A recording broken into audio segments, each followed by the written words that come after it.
გიორგი ბეღელაძე ვარ და ანა ონიანთან ერთად ვიმყოფები 93 საჯარო სკოლაში და ჩვენ უნდა შევხვდეთ ვის ანა? ჩვენ უნდა შევხვდეთ ძალიან საინტერესო მოსწავლეებს, მე-9 კლასელებს და შევიდეთ ახლა და ვნახოთ, აბა რა ხდება, რას აკეთებენ და ზოგადად რაზე ვისაუბროთ დღეს გადაცემა რაზე გვაქვს. შევიდეთ.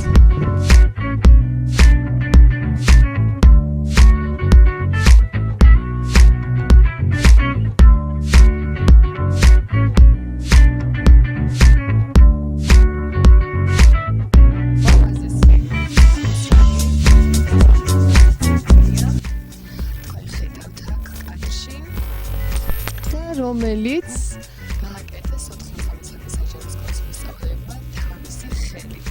თუ რა პროცესი გაიარეს, რამდენი ხანი დასჭირდათ, საერთოდ რატომ გაიგეთ ესეთი და თვითონ ბავშვებს კითხოთ და ნახოთ აბა რას გვასახებენ და უყურებიან ზოგადად ამ წიგნის შესახებ.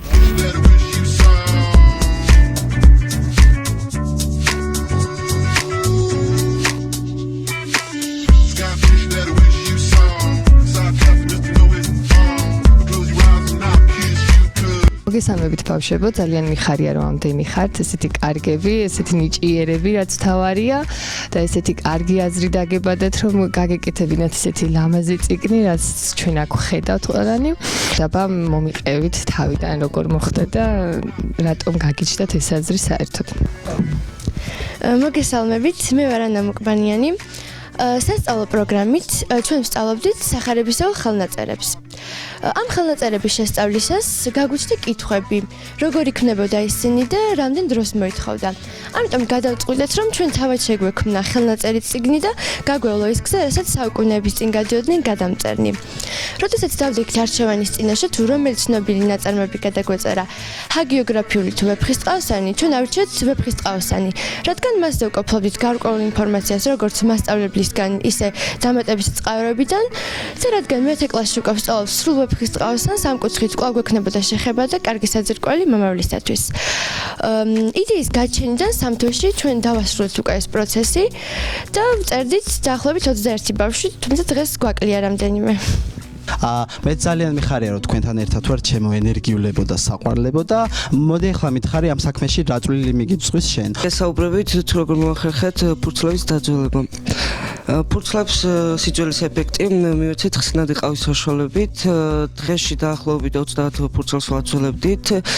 ბამბის საშუალებით უსმევდით ფურცლებს ხსნად ყავს და შემდეგ ამ ფურცლებს ტოვებდით კლასში და მეორე დღეს უკვე მოდიოდით, გვხდებოდა მშრალი ფურცლები, რომლებსაც ხაზავდით, სტროფებს ნომროდით და სტროფების მიხედვით ურიგებდით ბავშვებს და შემდეგ უკვე ვიწყებდით გადაწერას ვეფხისტყაოსნის.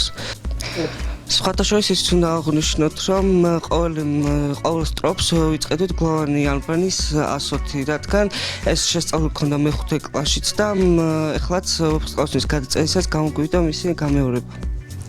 მარი მე ვიცი რომ ყდაზე იმუშავე, შენ არაჩვეულებრივი გარეკანი აქვს ამ წიგს, ამოქარგულია, მართლა ძალიან ლამაზია და მოგვიყევი აბა როგორ გააკეთე და რამდენ ხანს მოადომე საერთოდ ეს პროცესი, რამდენ ხანს გრძელდებოდა. მე ვარ მარიამ დიღაური და მოვქარგე წიგნის ყდა. ამ იდეის გაჩენისთანავე დავიწყეთ ფიქრი თუ როგორი უნდა ყოფილიყო წიგნის ყდა. ერთობლივად გადავწყვიტეთ, რომ იგი მოგვექარგა, რომლის შესრულებაც დამევალა მე. ამისთვის გამოვიყენეთ სწორედ ის ფერები და ორნამენტები, რომელიც დამახასიათებელი იყო მე-12 საუკუნის ქართული ნაშრომებისთვის, ხელნაკეთებისთვის, რომლებზეც მეტყველებს ძველი ქართული აღმოჩენილი ნივთები, ხალიჩები და სხვა ნაშრომები.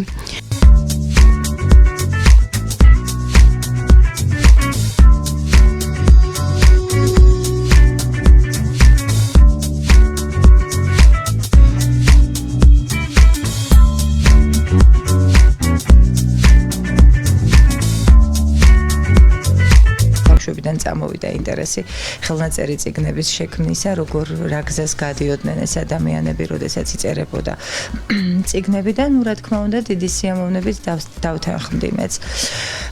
სამი თვე ვქმნიდით ამ წიგნს და შედეგი ისეთი იყო, ნამდვილად არ ველოდი, უფრო უკეთესი, ვიდრე ვფიქრობდით, რომ იქნებოდა და გამოხმაურებაც შესაბამისად ძალიან კარგი. რაც შეეხება თვითონ წიგნს, აი მის შემდეგ რაც უკვე შედეგი ვნახეთ წიგნის, დავფიქრდით უფრო ფართო მასშტაბით გაგვეტანა ეს წიგნი და სურვილი გაგვიჩნდა, რომ პატრიარქისათვის გვეჩუქებინა. ახლა უკვე შეიცვალა იდეა და ვფიქრობთ, რომ ვაკურთხებინოთ პატრიარქს, როგორც წიგნი, ასევე ჩემი მოსწავლეები შემდგომი საქმიანობისთვის, იმიტომ რომ ვფიქრობ, ინტერესი იმდენად დიდია ბავშვებისა, არ შეჩერდებიან მხოლოდ ვეფხისტყაოსანზე და უნდათ სასულიერო წიგნებიც გადავწეროთ. ამისათვის გვჭირდება პატრიარქის კურთხევაც. და ალბათ მე აუქციონით ვფიქრობთ გავყიდოთ ეს წიგნი და დავეხმაროთ საქველმოქმედო საქმე, ვისაც დასჭირდება, შევარჩევთ საჭიროების ამებ.